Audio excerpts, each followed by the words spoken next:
Hello, hello. Welcome. Welcome to the Ask Ken show. And I'm so honored to be here with Iona, my awesome assistant. Hi, So thank you back for being again. here, Iona. Woohoo. Yeah, we're Yeah, going to have I'm glad to be back again. um yeah, so this is let me just hit. This is the Ask Ken show. This is really awesome. This is where you get to basically ask your questions about anything spiritual. You can also ask me any personal questions if you want. I don't mind that as well, but mostly like spiritual stuff. So the cool thing is, what you do is if you have any questions, you type it in the chat box, and then what I will do is I will live channel the answers here live on the air. And there's Yep. two main reasons. There's a bunch of other reasons, but the main two reasons why I do the Ask Ken show is because where else do you get a forum like this where you could ask spiritual questions? So I provide one for the public where you go ahead and ask your questions about spirituality or anything to do with channeling, anything like that.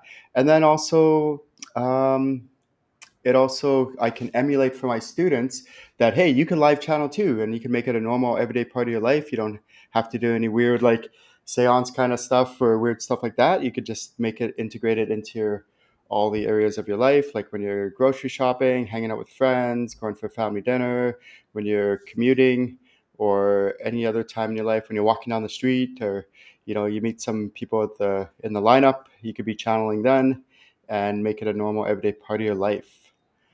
So we're going to start off with our first Pretty cool question. stuff. Let's jump right into it. Go ahead, Iona. Yeah, so let's get right into it. So, first question is I feel sad when one of my spirit guides moves on and is no longer my guide. What is your take on this? Hmm. Yeah, that's a really good question. I actually really struggled with this when I first. I had some spirit guides in my.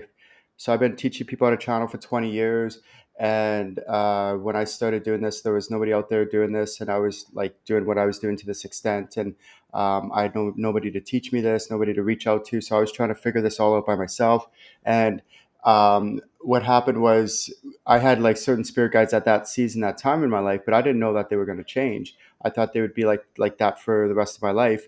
And so as Mhm. I'm, the years are going on, I'm developing this fellowship with them, this camaraderie, and they're like my besties in spirit form, like my spiritual besties, best friends.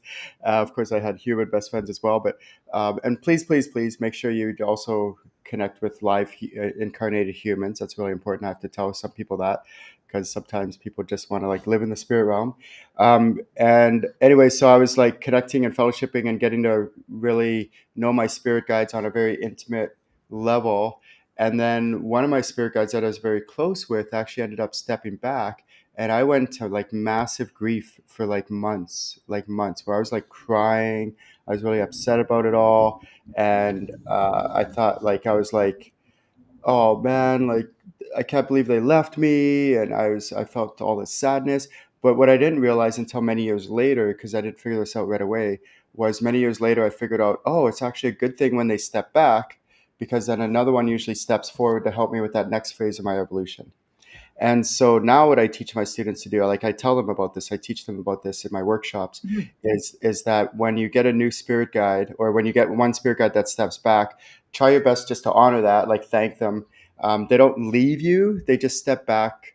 Um, so just to give you some context, is your spirit guides, they're members of your soul family. And while you're incarnated, certain members of your soul family help and assist you. These are your spirit guides. And so they don't actually leave you. They just go back to the astral. Like they don't go back. They're always in the astral, but they stop being like a full-time assistant or helper, and they just continue being a member of your soul family instead. So different role. That's all it is. It doesn't mean they can't come around. Like once in a while, they might come around, say hi, stuff like that. But they're not actively a spirit guide anymore. But what that does is that leaves space for potentially another spirit guide to come in and help you grow into that next phase. Which means, you ready for this? It means that they actually helped fulfill what they were meant to do. So they assisted you to a point where, like, oh, okay, look, you've grown and you've evolved. Now you don't need me as much anymore. So I'm going to step back, let someone else come in and help you grow even more. And then maybe after a few months or years, that guide might be like, wow, look how much you've grown and evolved. You don't quite need me to the same capacity anymore. So let me step back. And then another spirit guide comes in and helps you with that next phase of your evolution, and so on and so on. So it's actually a good thing. Be honored about it. Of course, thank your spirit guide. It doesn't mean you might not feel sadness and all that. I know I do when they step back, but I still honor and appreciate them for helping me get to this point where they can step back. So make room for another one to come in and help me. So it's pretty cool. Good question. I like that Yeah, question. very good question. It was, yeah, really good question. All right, so next question is, I work in an industry where I use my mind a lot. Can I still channel when I'm so much in my own head? Yes, yes, yes, and yes. So I have an IT background. I used to be in IT, a very technical job that I used to work at, corporate job as well.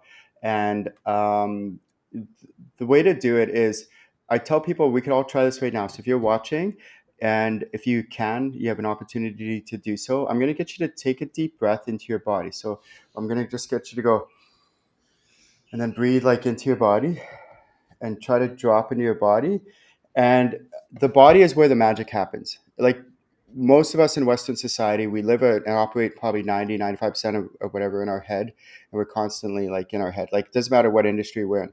And so when you can breathe and you try to work and operate from your body when you're channeling, then what happens is when you communicate with your spirit guides, you try to communicate on more of a like a soul level rather than a cognitive level. And there's nothing wrong with doing it. The both ways work, but I just found it works more effectively when we're in our body.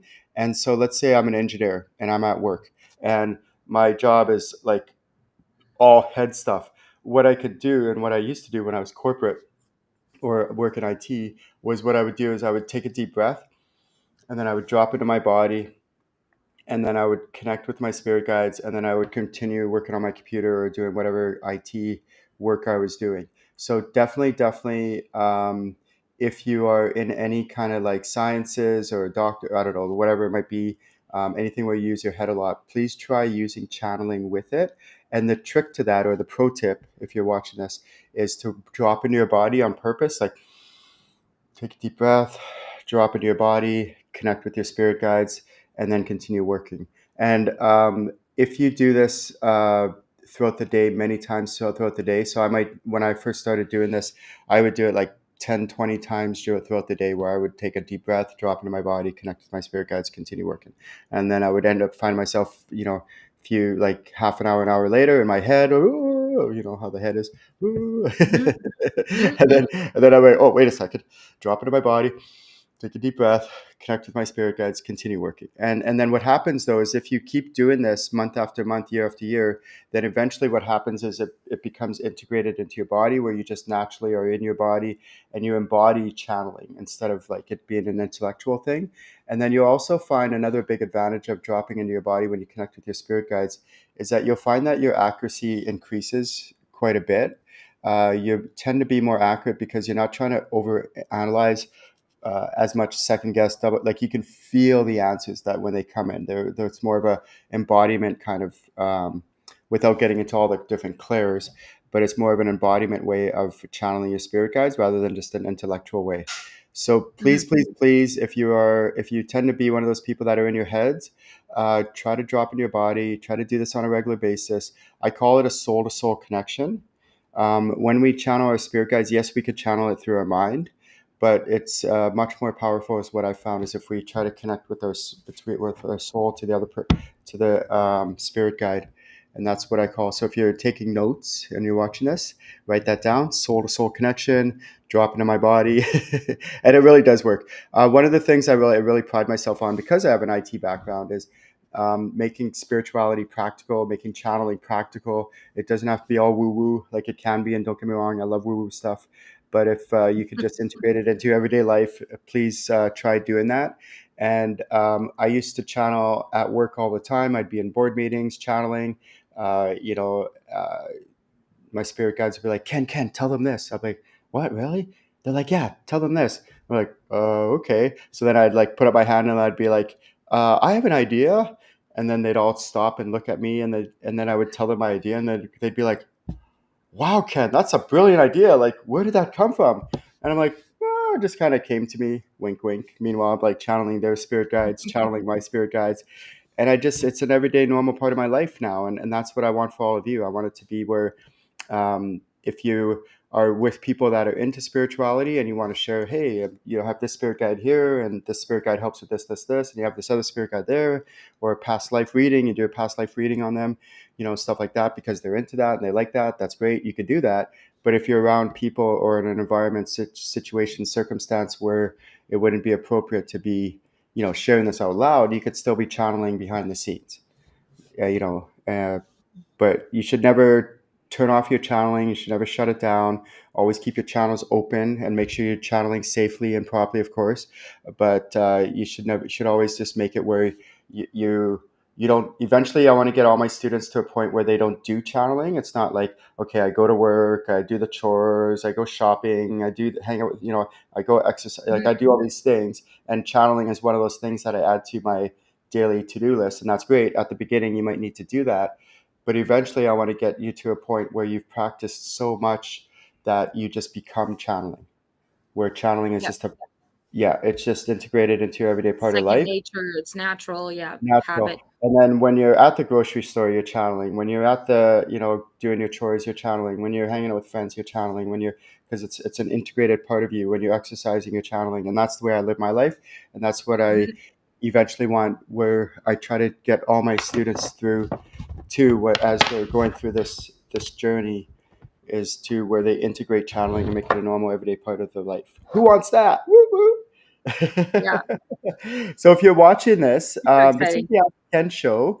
Feel free to type your name in the chat box and where you're from, and I'll give you a shout out. And also, if you have any questions about spirituality, just feel free to ask it, and then Iona will have that question asked to me, and then I'll go ahead and live channel the answer live on the air. Anything about spirituality. So welcome, welcome, welcome. Yes. Um, so we have Nicole is in from Facebook. Hi, Nicole. And Welcome. yeah, she seems to be going through a bit of a situation that's a little scary for her. She says here, I'm going through something scary. I've been going through a lot of tests for my lungs and possible metastatic disease. I've had a lot of tests and I have no answers except for a lot of unanswered questions. Can you help me? I would like and be so thankful for any input on my situation. Yeah, so this is not the forum of this is not like where I do readings for people, individuals. Like Yeah. I ask just general questions. I'm getting though for you, Nicole. So I have over 100 different healing modalities. Uh, to book a one-on-one, and I like what I tell people is there's a time and place for Western medicine where that's the route to go, the route to go. There's a time and place where it's spiritual healing is necessary, and then oftentimes both are necessary. And then also, I tell my students that you think like I don't know, 500 years ago, modern science back then they thought it was pretty advanced compared to the last like 2,000 years, and it was. But back then they thought they knew it all. But look how much now. Here we are in the 21st century. We think we know it all, but we probably don't even know a fraction of it. So not all science knows everything yet, and even in 100 Yeah. years from now, we'll look back at the 21st century and go, wow, they didn't know anything hardly compared to now. So, and then 100 years from there, they'll be like, wow, they didn't know anything compared to the 22nd century, and so on and so on. Yeah, it's a good question. There's definitely some spiritual clearing that needs to be done in your case, Nicole, that may assist with the physical healing as well. So I have over 100 different healing modalities, and I could use some of those to help with that in a personal one-on-one session in that case. Yeah. And just as a side note, I'm sorry to hear about your situation. Yeah.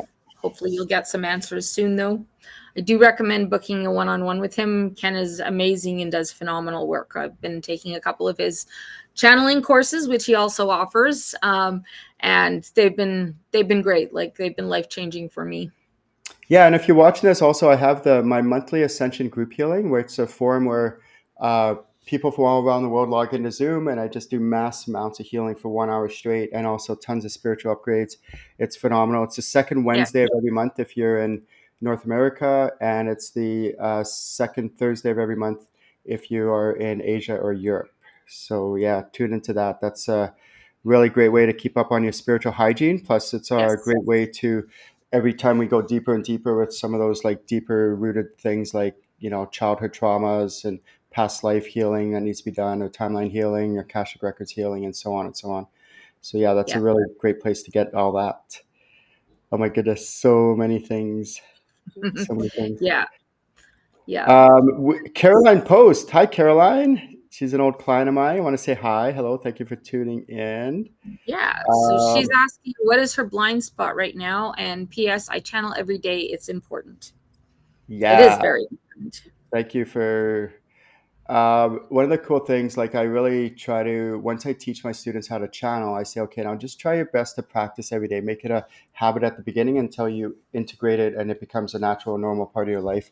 But sometimes we have to do that. It's kind of like, you know, we get into it, build a habit, and then it just becomes a part of us, and that's great. That's what I want. Blind spots. um, for you, Caroline, it's actually that you're not always channeling who you think it is. Sometimes it's things of the light. Sometimes it's not. A lot of times it is though, so that's good. But sometimes just one of the little tips or tricks that I teach my students. This is a powerful tip. Again, if you're watching this, you want to write this down. Is what I really want my students to do at the beginning of their channeling journey is get to know their spirit guide team very well. So most people have. So again, your spirit guides are members of your soul family, and you've known them forever, for eons. Before you incarnate, you reside with your soul family, and then as you're getting ready and preparing to incarnate. So I teach a whole workshop on this called Your Soul's Blueprint. You work with ascended masters from your soul family to develop like a rough blueprint of what you want to achieve and how you want to grow and evolve as a soul while you before you incarnate. You develop that with ascended masters in your spirit guide team, and then when you incarnate, you try to fulfill some of these goals, some of these reasons why you incarnated or chose to incarnate. And so what happens though is when you're incarnated, you have your spirit guide team or your spirit guides from your soul family who help and assist you to help you navigate your soul's blueprint as you're going and evolving along your path, your journey, however many years or decades we have to be on this planet. And then I want my students to get to know their spirit guide team very, very well, because once you get to know your spirit guide team very well, then you know that they're a trusted source.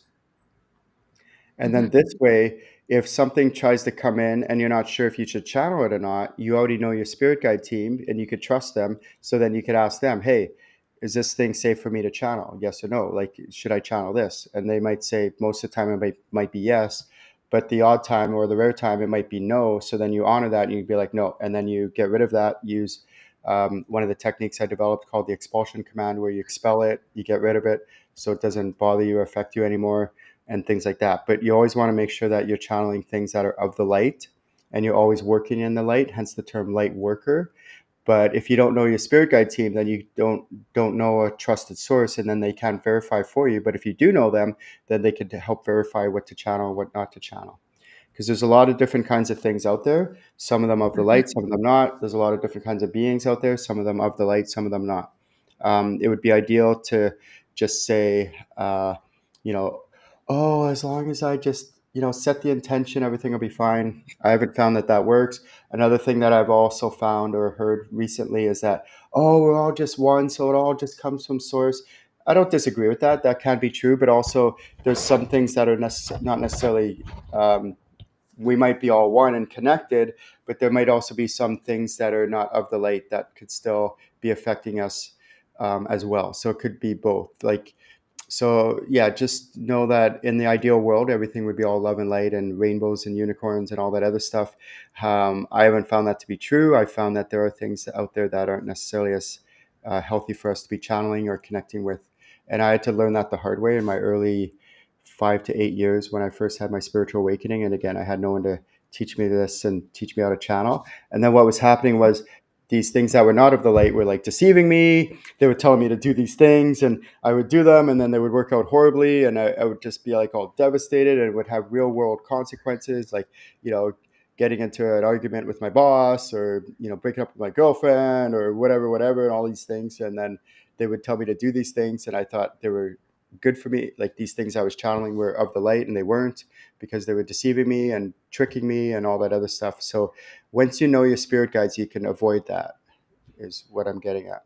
There's a bunch of Mhm. more and more powerful techniques that I teach also, on helping to discern and decipher the difference between them. And I go through that in my workshops, my comprehensive workshops. It's a big topic. Yeah. Channeling one, I think, was the biggest one for me, because it breaks everything down. And yeah, like you step by step introduce us to each and every single one of our spirit guides, and then our soul and our heart and all of our chakras and everything. And Yeah. like you really feel the difference between all of them and able to, identify them. And it just, it made me much more confident in how I was channeling. Um, and then, yeah, I just kept going and taking more channeling courses and learning more. So, Nicole had another question. She just asked if she has any spirit guides telling you anything. Um, She says she needs help and reassurance that maybe channeling would give her some peace.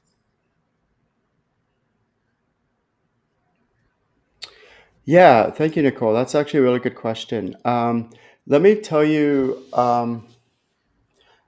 there's two sides, two ways to live in general. Like, I'm generalizing, of course. So let's say you don't channel, and most people on this planet, well, let me say it a different way. Everybody channels without realizing it. So let me put it into that category. Like, we all have channeled, we've all, like, given people messages, and like, wow, how did you know that? And you're like, I don't know, it just came to me. So everybody channels without them being conscious about it. But Mhm. let's say the bulk of the planet, the bulk of the population of the planet, they don't realize they're channeling, so they just go live their life. And the problem with that, though, and again, it's not right or wrong. It's just, yeah, I used to live that way, and pretty much everybody before their spiritual awakening used to live that way. So it's not wrong or anything. But what happens is, if we live that way, then when the wind blows this way, we go this way. And when the wind changes direction and it blows the other way, then we go the other way.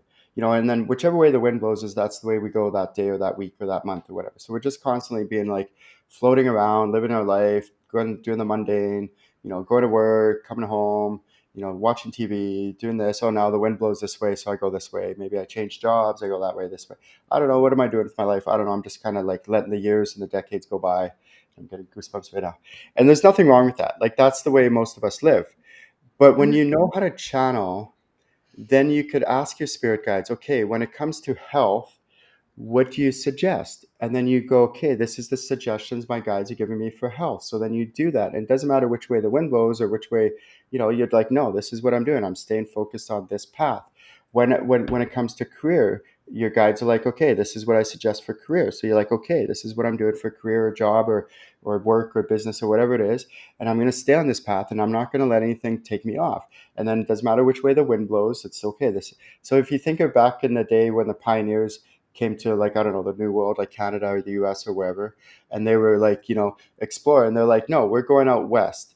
And there was all sorts of things that would come up over the months, because it took them months and months with all their, like, their stuff, their carts and their horses and all their other stuff that they were hauling across the country to the other side of the country. But they didn't let, like, one little windstorm or blow, whatever, snowstorm or this and that stop them. They just kept going week after week, month after month, until they got to their destination, which was the other side of the country.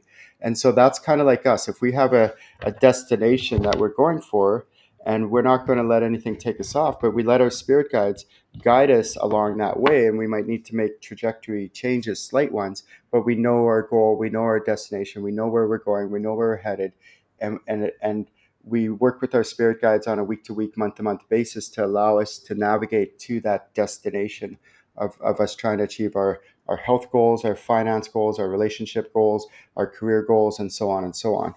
So that's one of the biggest benefits. And then sometimes there'll be other side benefits, like they'll be like, Ken, go to this event. You're like, what? I don't really want to go. It kind of sounds lame. They're like, no, just go, Ken, go. So then I go, and then maybe the event is like amazing. I learned something really cool, or maybe it has nothing to do with the event at all. It's because I went there. I was supposed to meet somebody, and then that person introduced me to somebody else, which led me to something else, and then it opened up all these opportunities. And then just watch the serendipities and the synchronicities like happen on a regular daily basis. And oh my Mhm. God, that's just phenomenal what kind of like magic happens when you learn how to like when you actually not just learn how to channel your spirit guides, but you follow their spirit guides guidance on a regular basis. And a lot of my students over the years, they'll be like, Ken, I wish you had like a camera crew that could follow you around for like a week and be like, the week in the life of Ken. Because if you only knew how amazing my life is, like on a regular basis, where like all these serendipities and synchronicities happen on a regular weekly basis, where it's just like, oh my God, I can't believe this happened. Oh my God, I can't believe that happened. Like, it's so amazing.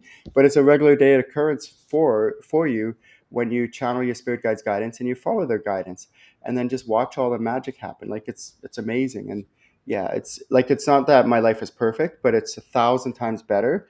And this is what I want for all of you. I want you to be able to learn to channel your spirit guides at this advanced levels, and then do your best.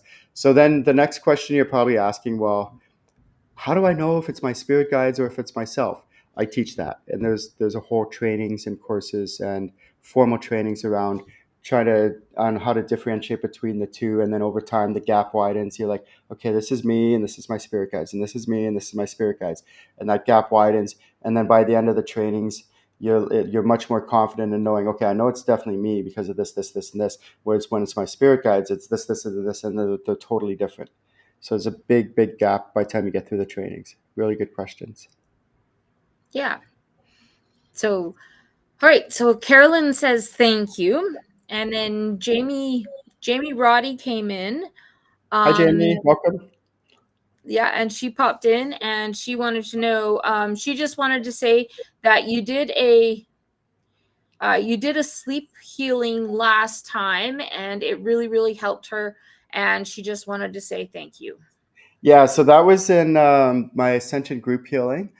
Oftentimes, a day or two before my Ascension group healing is coming up, I could feel it coming, and the people are registering, and I like, and then my spirit guides are communicating with their spirit guides are communicating with my spirit guides, and so they're giving me like things. Oh, okay, I have to. I have to do healing on this. Okay, and oh yeah, and I have to do healing on that. Oh, and I have to give this spiritual upgrade. Okay, and do healing on that. Okay, and do this spiritual upgrade. And I'm kind of getting these things just like a few days before the Ascension group healing comes. And one of the ones that was coming up was about sleep. And, you know, September, because the last one I did was in like September, there tends to be a lot of stress with, back to school stuff, especially as children, or going back to work and getting in the routines because summer holidays is done and this and that. And we're trying to, and then the winter's coming. So there's those emotions, and, like seasons are changing and the days are getting shorter and da, da, da, da. So there's a lot of these things that are coming up that time of year. And so I'm tuning into that for the group. And I'm like, okay. And also like getting back into that sleep pattern and stuff like that. So thank you so much, Jamie, for mentioning that.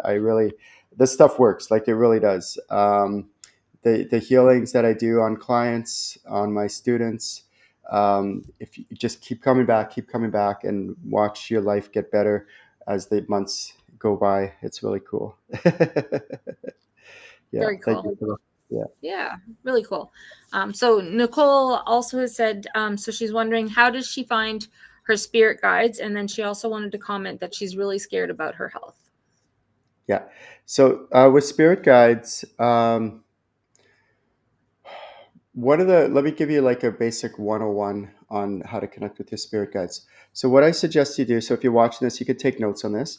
Again, I'm one of those teachers where I have nothing to hide. Like I want to just teach my students everything. I want to teach them, I'm not here to think there's like scarcity mentality and all that. Like I want to teach you everything I know. And so here's one of the techniques that I recommend is what you do is you find somewhere quiet and you ask everyone to step back. You just say, everybody step far back for a moment. And what that does is that clears the space around you, and then sit in that, what I call spiritual silence. So that's step two, is sit in that spiritual silence for a bit. Allow yourself to feel what it feels like to have nobody around you spiritually. And you should be able to feel that difference because you always have spirit guides around you at all the time. But I do this for my students just to help them feel the Mhm. contrast, so that you're like, oh, okay, what's it like when there's nobody around me? Okay, so ask them to just step far back for a moment, I don't sit like in that that feeling. spiritual silence. I didn't like that feeling when we went through that. Yeah, yeah. And then it's funny, as I was saying that, I was feeling that for me. Um, Yeah. but you do get used to it, and then you do start to actually enjoy it over time. Yeah. Yeah.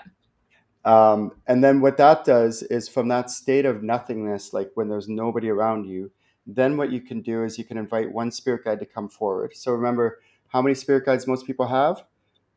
Three to 3 to five. 5. 3 to 5, right? Sometimes two, sometimes six, but in general, 3 to 5. And then Mhm. you invite one spirit guide to come in. And then what you do, the next step, so if you're writing this down, the next step is you locate them. So write that down, locate. Locate your spirit guide where they are physically around you. Now, way back in the day, 20 years ago, when I first started channeling and teaching people to channel, they didn't have the technology that they have now. Now there's highly sensitive camera systems that exist that can actually capture your spirit guides on camera, which is really cool. So let's say your spirit guide, where's my spirit guide? So what do?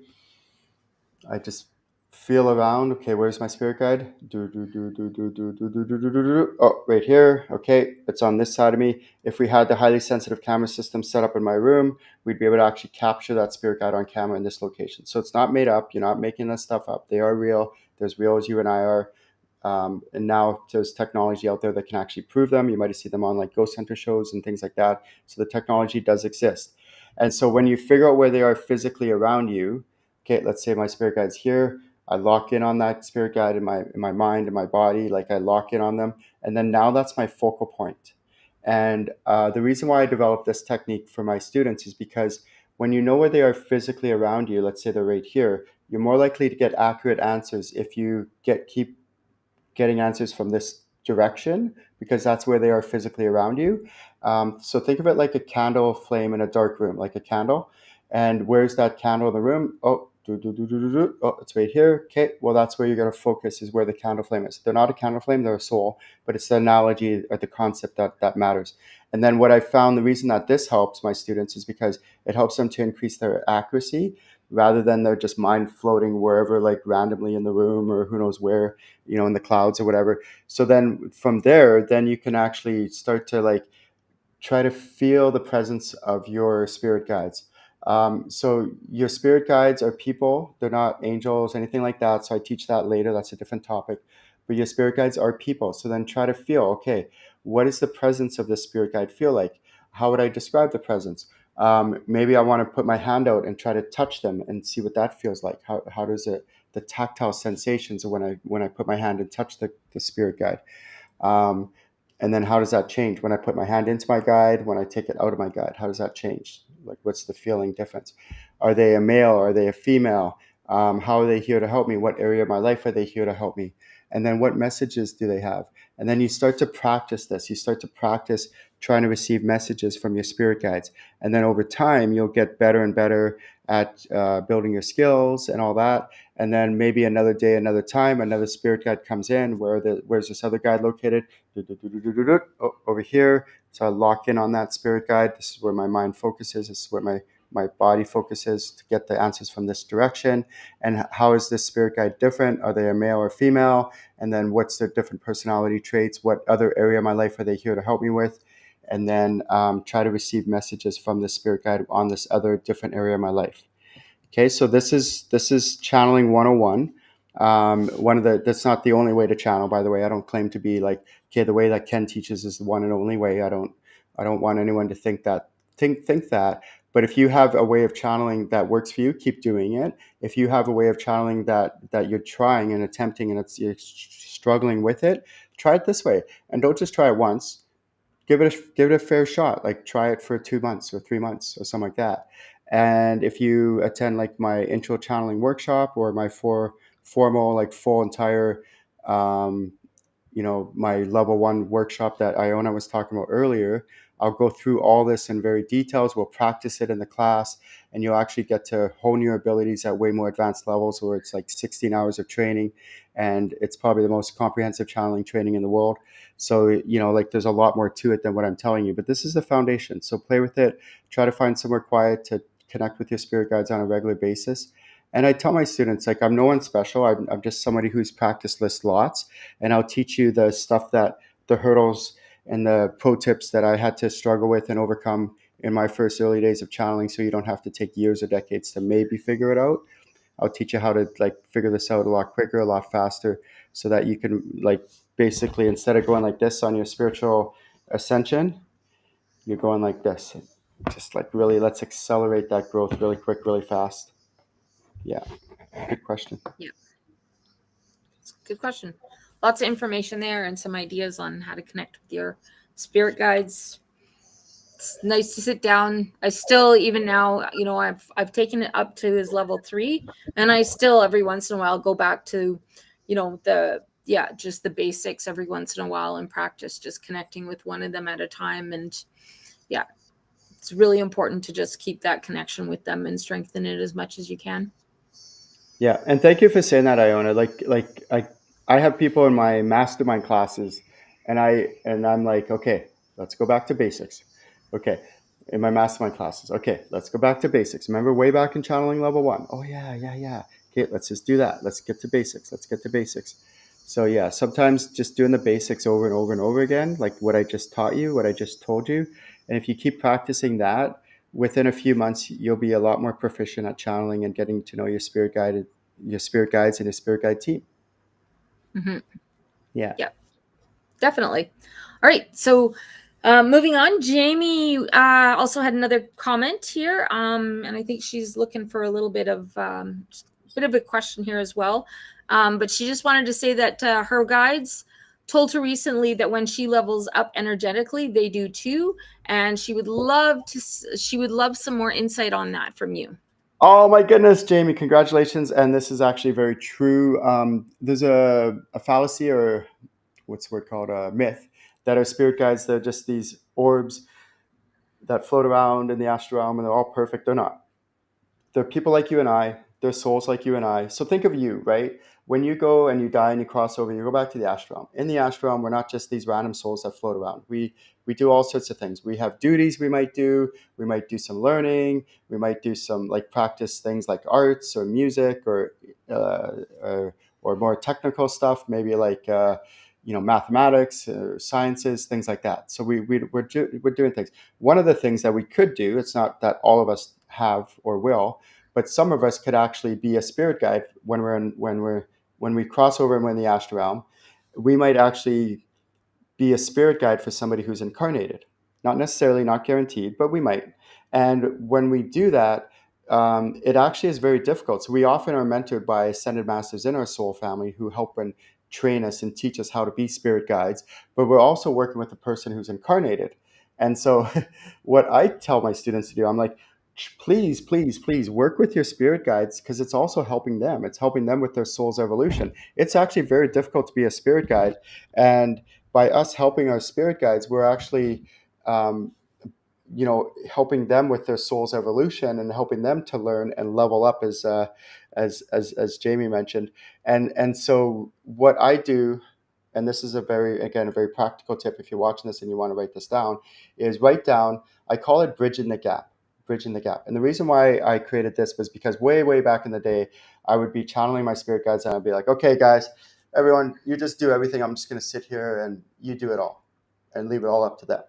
And then after many years of that, I'm like, well, wait a second, Ken, why don't I try to help them out? Like, why don't I meet them halfway or part way and try to reach up to them and make it easier for them to communicate with me? And then what I realized again many years later was, oh, by me doing this, bridge the gap. So if you want to write that down, by me helping them bridge the gap, I'm actually helping them with their soul's evolution as well, and helping them, as Jamie says, level up. So it's really cool, and it's a win-win for everybody.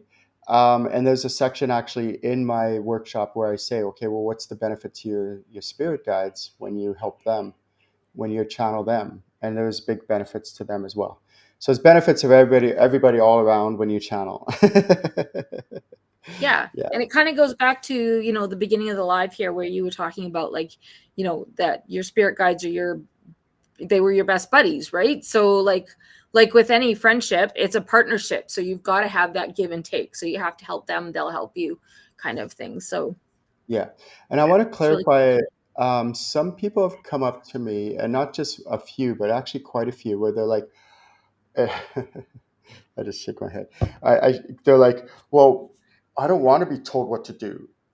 And I'm like, then don't. It's okay. Like it really is. You have free will. You could tell your guides to F off and screw off, and I'm not going to listen to you, and that's fine. They're not going to be upset. You don't have to listen to them. You don't have to you know, do all that. You can just um, go about living your everyday life, and if you don't want to listen to them, Mhm, don't.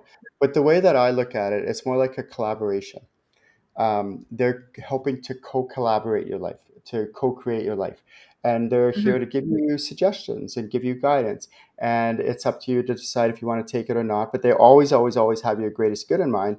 But at the end of the day, you always have you know your free will, and you could exercise that free will by choosing to listen to them or choosing not to, and that's okay. And there's no right or wrong, good or bad. What I've found through my personal experience in way back in my early days was whenever I wouldn't listen to my spirit guides and do my own thing, which it would usually turn out really poorly, really bad, and then I'd be like, "Oh man, my life's so horrible, so bad," and it's usually because of my really poor decisions or self sabotaging behaviors or whatever, whatever. But then once I started listening to my spirit guides and following their guidance, I found that I would actually my life would be way, way, way, way, way better because they have this higher perspective in the astral realm in the fourth dimension where they could see things from a perspective I can't, and so they can help guide me in ways that I may not be able to realize that, or they might know things about me that I may not even know about myself, or on and on and on. Like there's so many things uh, that they can help me with. They might be like, "Hey Ken, uh, go talk to this manager of this other company," and then I'm like, "But why? I don't like that person. They're kind of a jerk." And they're just like, "Just go talk to him anyway." So I go talk to him, and then they say, "Hey, you know what? We're not hiring at this company, but I have a friend at this other company, and they're hiring. Why don't you talk to that person? Her name is you know Betty or whatever. Go talk to Betty." And then I go talk to Betty, and the next thing you know, I get a job at Betty's company, something like that. But if mhm. that's where my spirit guides might want to. I'm getting goosebumps right now. My spirit guides want to co-collaborate my life and help me work with me to help better my life.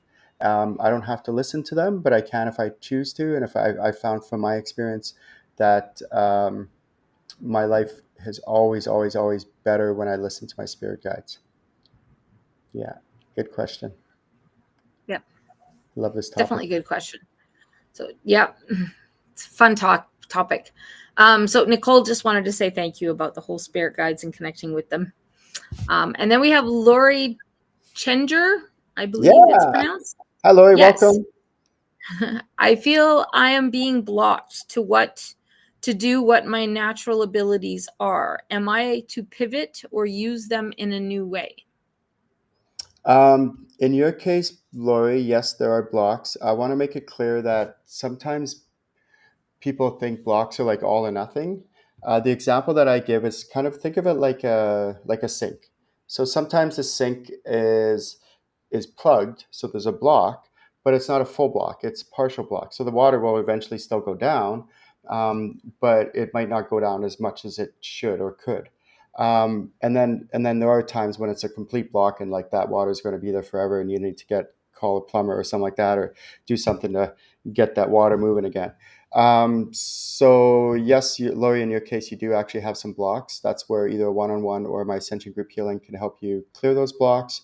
Um, and then also another thing to keep in mind too, and this threw me off, especially in my early years of channeling. And I want to say this, but I don't want anyone to think this is you because it's probably not. It's very rare.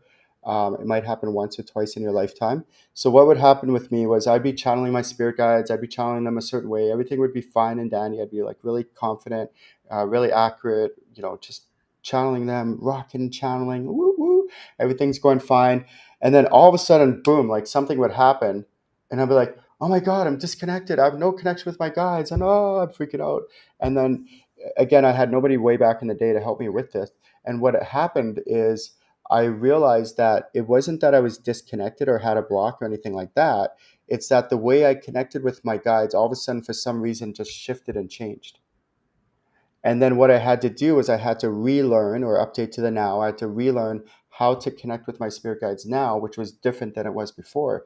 And then my methods of connecting with them, the way that they were communicating with me, the way I was communicating with them, because I went through a shift inside, and I had a major shift. And then I had to relearn how to connect with them. But there was no blocks or anything like that.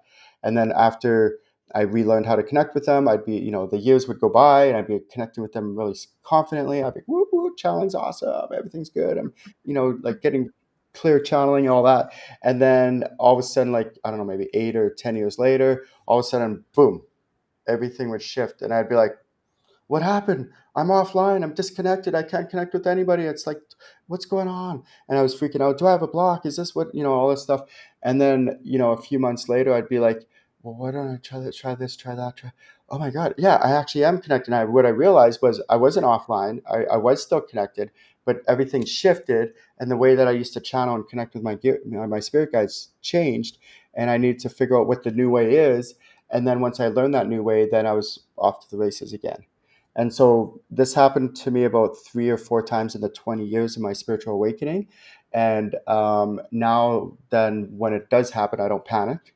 But also, when it happens to my students, I can help them navigate through that a lot more gracefully than I did, because I was like wigging out for months and months and months, sometimes years, before I like figured out how to reconnect with my spirit guides and stuff. So yeah, you have a little bit of both, Lori, going on with you, but it's not a bad thing. It means that you're evolving. It's actually a good thing. It's like you get a new software upgrade, and then you have to know how that new software operates, and you have to relearn it, kind of the new way of operating that software, kind of thing. That's what it means. Mm-hmm. But in her case, there's actually some hardware upgrades as well. Yep. Yeah. Those are always fun. Good question, Lori.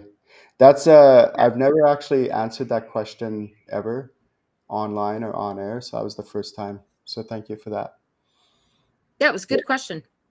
Very good question. So Lori says, awesome. Thanks, Ken. And she sends a hello. All right. So we'll just move on to, I guess, the next question. So does being stressed or having anxiety make me more vulnerable to psychic attacks? Yes, good question. What happens is we have like I'm just going to change the view here.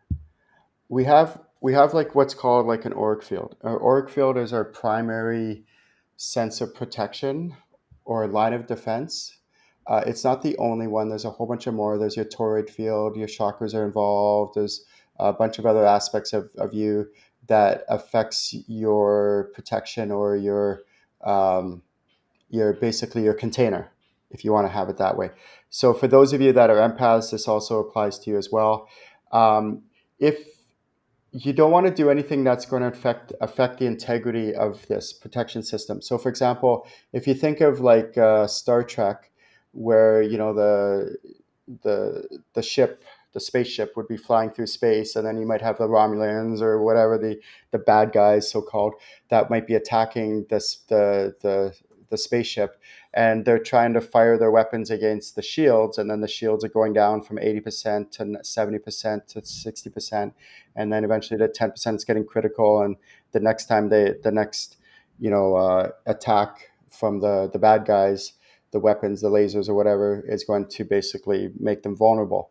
And so with our protection system, if it's not like very high, like our auric field isn't super strong, then when we have to ask ourselves, what are the things that could affect the integrity of our protection system? And there could be lots of things that could affect it. So obviously stress is one of the biggest ones, and that's why I do recommend my students try to practice meditation on a regular basis. Let me give you an example. Back, when I was like, I love yoga. Yoga is one of my favorite things to do on a regular weekly basis. I try to do it. And one of my teachers, old teachers, she's one of my favorites. I have a lot of different teachers. and she's one that's been trained all over the world, so very traditional, which I like about that about her. And she would say that, okay, you come to this yoga class an hour, maybe once a week or 2 or 3 times a week, but you don't come to the yoga class for the yoga class. You come to the yoga class so you can practice over this 1 hour to be mindful of when you're in these difficult poses. You're staying with your breath, you're staying present, and you can work through these difficulties and be very present with it and be okay with and manage it in a good contained way, so that this way, when you're not on the yoga mat, when you're out there living your everyday life, you can use those same practices that you were using on the yoga mat in your everyday life. When the stress has come up, you're more likely to be able to go breathe into it, be very present, not let it get take control of you, overrun your emotions, overrun your thoughts, all that stuff. And you can be in control just like you were on the yoga mat during that 1 hour in the morning when you did yoga class or whatever, right? So that's a really good analogy of why we want to meditate, because when we meditate on a regular daily basis, we're training ourselves to be in control. We're training ourselves to be calm and relaxed and in a nice relaxed state, which also helps with our channeling. But then it also helps so that when life stressors come up, we're more likely to handle it in a more resilient way, so that our protection system isn't compromised as much as it would be if we don't practice things like meditation. So use stress management techniques, anger management techniques. That's not the only, meditation isn't the only one, but it is one of the big ones that I recommend. For me, this is why, and there's studies that show this, like actual clinical, not just, people hypothesizing, but actual clinical studies that shows where exercising on a regular basis makes a big difference. So like I went for a run this morning, I work out on a regular 3 to 5 times a week. I do yoga, once or twice a week, stuff like that. And I do that because that helps me to manage stress a lot better than if I don't exercise, for example. That's one of the other ones. And the other one, if you're taking notes, so if you write that down, meditation, exercise, another one that I highly recommend to my students, and you ready for this? Have fun. Wow. Can you imagine that? So spirituality is meant to be what, Iona? Fun. Fun, right? So not only is spirituality meant to be fun, but life is meant to be fun. And when we add more joy, fun, and play to our life, so again, write that down. Mhm. If you're listening to this, add more joy to my life, add more fun to my life. Watch more comedy. I watch stand-up comedy quite often. I try to at least once or twice a week watch stand-up comedy. When I'm around people, I try to be around people who make me laugh. We play, we have fun, we flirt, we just be silly, goofy, whatever. Because life is meant to be fun, and when we keep it like that, Mhm. it helps to give our body a reprieve from the stressors of life. So the ironic thing is when life is happening, when we're going through shit and stuff is happening in our life and shit's hitting the fan and all that other stuff, the ironic thing is that's when we need to do more of this, not less. And what tends to Yeah. happen, and I'm guilty for this too, is like, oh, I got all this stuff going on. I'm not going to the gym. I'm not going to do this. I'm not going to go for a run. I'm not going to exercise. I'm not going to hang out with my fun friends. I'm not going to do that. I'm not going to do this because I'm so stressed about this other stuff. But ironically, that means you probably need to do that. Mhm. and, and purposely watch a stand-up comedy or something like that, or something funny to make you laugh, and then your body changes state. So there is a time and place though when stuff is happening, and there's another technique that I use when life is happening, which is um, I call it sitting in my shit. So if you're watching this, you want to write that down. Sit in my shit. That's what it's called. So what I used to do back in the old days was whenever stuff would come up that I didn't like bad emotions that were stressful or things that would bother me, I would find any and every way to distract myself from feeling these emotions. But that wouldn't help, because what would happen was that it would still come out sideways or come up eventually in another week later, month later, or something like that, because I haven't dealt with Mhm. it properly. So one of the techniques that I developed is called just sitting in my shit, just sitting in my stuff. So when these bad negative emotions, whatever you want to call them, come up, then what I do is I sit on a couch or a chair and I just sit in them and I let my body feel them. And then I just sit there but instead of like dwelling or stewing in it, what I do is I try to allow it to just flow through me, and then it more surfaces, allow it to flow through me, and then more surfaces, and then allow it to flow through me. And by doing this on a regular basis, what this does is it allows those emotions that otherwise would become stuck or stored as stored emotions, or like it would build up and then come out like a week later and I'd blow up with my boss or whoever it is. Instead, I'm dissipating these and intentionally on purpose in the moment, and I'm not allowing them to ever get stored or build up in my body. So then I just allow it to flow through me instead. Mhm. Really, really powerful. But if we don't do Yeah. this stuff, then it eventually compromises our protection system. And then there's a whole bunch of other ways that, like I've taught an entire course on increasing and maximizing your spiritual protection is one of my mastermind classes. And in that 2 hour workshop that I do in my mastermind classes, I teach people the different components as- um, that are directly correlated to your protection system, like your chakras, your toroid field, and how to make sure your chakras are in good health. That's why it's important to do regular like chakra maintenance, making sure that they're relatively in this healthy range. They don't have to be perfect, but they should be at least in this range at least. And then making sure that they're balanced, that they're in alignment, and life happens, so we have to, it could change at any time. Like some jerk cuts you off on the road and you're like, ah, that could fall off your protection system, or the stuff that powers up your protection system. And then also your toroid field is another aspect of you that needs to be in relatively good health in order for your protection system. And then I also go through entire exercises on things that could affect your protection system, like, doing drugs or alcohol or ayahuasca or any of those other kinds of things like that, like these plant medicines and stuff like that. If you do that stuff, that can also compromise your protection systems and then make you more susceptible to things not of the light coming in. Because think of it this way, like if you're at a rave or a festival or some sort of event where there's, like, I don't know, let's say 1,000 people there, like, or 500 people there, and there's all these people there, and you're one of the sober ones, you're clean, you're not drinking, you're not doing drugs, but you're having just as much fun as everybody else, and there's, like, let's say a lost soul that's kind of wandering around, hovering around the crowd. Well, which one are they going to attach themselves with? They're going to attach themselves to the person that is the most vulnerable, the easy one that's all, like, whacked out on this or whacked out on that, and they're like, oh, look at that one, that one's an easy one to latch onto. Why? Because lost souls don't have an energy source, so they're like a parasite looking for a host, and they're like, well, there's an easy target, and they just slip through their auric field, which is like Swiss cheese. It's like there's no protection at all, so it's easy for them to get through, and they're an easy target, so they can easily latch onto that person. And then next thing you know, that event is done, and that person's like, oh, ever since that event, there's something wrong with me. Like, I don't feel the same. I feel like, really drained and tired.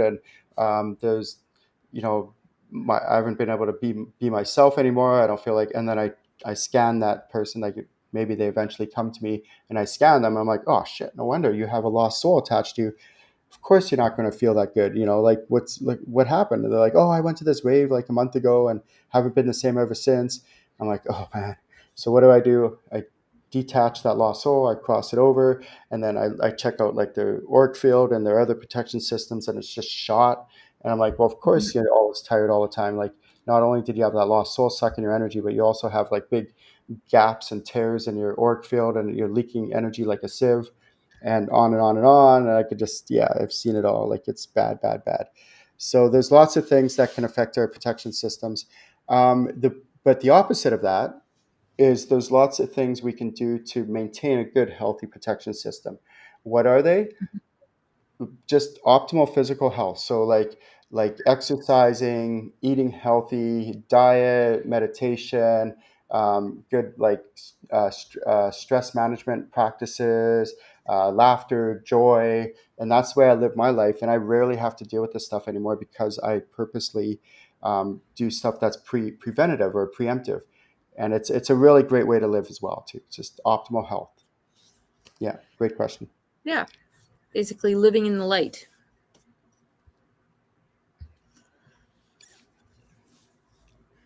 Good question. Definitely a good question. So Lori Chandra just wanted to mention that she's off to Home Depot now.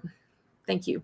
I think that was in relations to the whole system reset on her. Well, yeah, Uh, and now she's ready. She realizes like what I want to get my students. This is another thing that's really important. Please, please, please, if you're listening to this, um, I want to get my students eventually to a point because most of them are empaths. I want to get them to a point where they're a healthy empath, where they can go to any, including the hardware store, anywhere. It doesn't matter. The grocery store, the hardware store, a big, massive festival or an event, a mall. It doesn't matter. They don't need to put on any of the bracelet, nothing. They just go and they hang out and they have a good time. And when they get back, yeah, they might be a little bit physically tired because they were at the mall all day walking around. But other than that, they still feel great. They're so glad they did that. They can't wait to go next week to the mall or to this other event or this festival. And they're not like, oh, I can't go out anywhere, because every time I do, I'm so drained from the energy. No, no, no. I want you to get to a point where you're empowered. You have lots of like, you're resilient. Your protection system's nice and thick and solid, and you can walk anywhere, and you can go into any room, and you can own that room, and that's no big deal. And then you go the next day to another event, another thing, and you own that room, and then you the next day, 2 days later, you go to another event, and then you're maybe the gym, and you own that room, and you just like you're empowered, right? You are empowered. We're not victims. We're empowered people. We're not like, oh, victims of the environment all the time, or victims of other people's energies, or, oh, I went to this thing and there's this one person there that really bothered me, and now I'm so like upset about that. I don't want to go to another event for another month or two. I'm like, oh my goodness, like, really?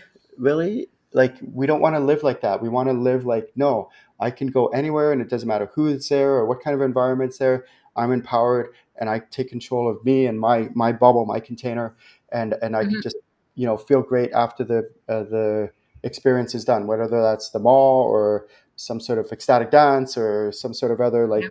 like, singing bowl healing event or something like that, like, or farmers market. It doesn't matter. Everywhere I go, I'm feeling great afterward. Yeah. Yeah. Well, yeah. And it's like we were talking about free will earlier, right? Like you have free will. You can choose to let things bother you and people bother you, or you can choose not to let them bother you, right? Like Yeah, it's all everything. Everything is just about free will and the choices that you decide to make. yeah. Um, yeah. So good. We have a Janelle Smith slipping into the conversation on YouTube.